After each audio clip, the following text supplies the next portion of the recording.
Hello guys, চলো আজকে একটা সুন্দর ব্লগ তোমাদের সাথে শেয়ার করি।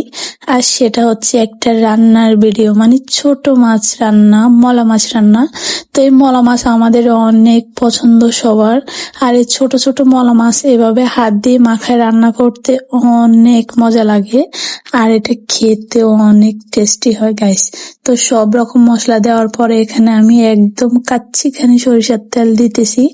তারপরে দিয়ে দিব আরেকটু সয়াবিন তেল। দোনোটার তেলের মিশ্রণে এই রান্নাটা অনেক মজা হবে। তো গাইস, এর আগে আমি তোমাদের সাথে একটা চ্যালেঞ্জিং ভিডিও করলাম, যে চ্যালেঞ্জ ভিডিও তোমরা কে আমাকে কতটা ভালোবাসো সেটা জানার জন্য তোমাদেরকে বলছি যে সবাই মিলে আমাকে 100টা লাইক আর 100টা সাবস্ক্রাইব করে দিবে। তারপর আমি কন্টিনিউ ভিডিও করব। কারণ গাইস, ভিডিও করার মজাটাই হচ্ছে যাই তোমাদের লাইক, কমেন্ট এবং সাবস্ক্রাইবের জন্য আন্তরিকতাটা আসে। তো সেইখানে ভিডিওর মধ্যে আমি ভাবছিলাম হয়তো বা 500টা ভিউজ হবে, কারণ আমার ভিডিওতে বেশি ভিউজ হয় না। আমি ভাবছি যে 500 ভিউজ অন্তত হবে, কিন্তু 500 ভিউজের জায়গায় সেখানে আমার 2500 ভিউজ হয়েছে। আমি অনেক খুশি হয়েছিলাম। কিন্তু দুঃখের বিষয় হচ্ছে গাইজ, 2500 মানুষের মধ্যে শুধু 3জন মানুষের ভালোবাসা আমি পাইছি। 3জন মানুষ আমাকে সাবস্ক্রাইব করছে, তাদেরকে অসংখ্য ধন্যবাদ। কিন্তু তারা কমেন্ট করে নাই। কমেন্ট করলে আমি অবশ্যই তাদের নাম নিতাম। তো গাইস, তোমরা সবাই আমার পাশে থাকবা, এটাই তোমাদের কাছে একটা রিকোয়েস্ট থাকবো আমার। আর এখন তোমাদের সাথে কথা বলতে বলতে আমার মানে ছোট মাছ আলু দিয়ে চচ্চড়ি হয়ে গেছে। এখন ধনেপাতা দিয়ে দিলাম। গাইজ, এটা কালারটা খুব সুন্দর হয়েছে, দেখতেও অনেক লোভনীয় হয়েছে।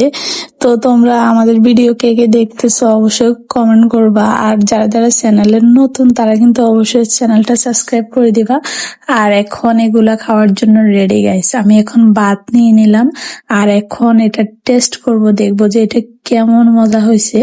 তো আলু দিয়ে এটা ঝোলটা অনেক একটা গাঢ় হয়েছে, খুবই ভালো লাগবে কম্বিনেশনটা। তো এখন নিয়ে নিতেছি গাইস, দেখি এটার টেস্টি কেমন হয়েছে। তো ফার্স্টে কিন্তু আমি লেবু চিপিনি, কারণ ভাতের মধ্যে একটু টক টক হলে আমার অনেক ভালো লাগে। আর মাখাই নিতেছি, মাশাল্লাহ অনেক ঘ্রাণ বাইর হইতেছে, নিশ্চয়ই অনেক মজা হবে। তো গাইস, বিসমিল্লাহির রহমানির রহিম। অনেক মজা হয়েছে গাইস, সত্যি বলতেছি, এই ছোট মাছের কম্বিনেশনটা অনেক মজা হয়েছে। আর আমার একটা সমস্যা হচ্ছে গাইস, যে আমি তরকারির মধ্যে হলুদ হলুদ কম দিই বা মরিচের গুঁড়া কম দিই, কিন্তু আমি কাঁচা মরিচটা খুব ভালো ইউজ করি।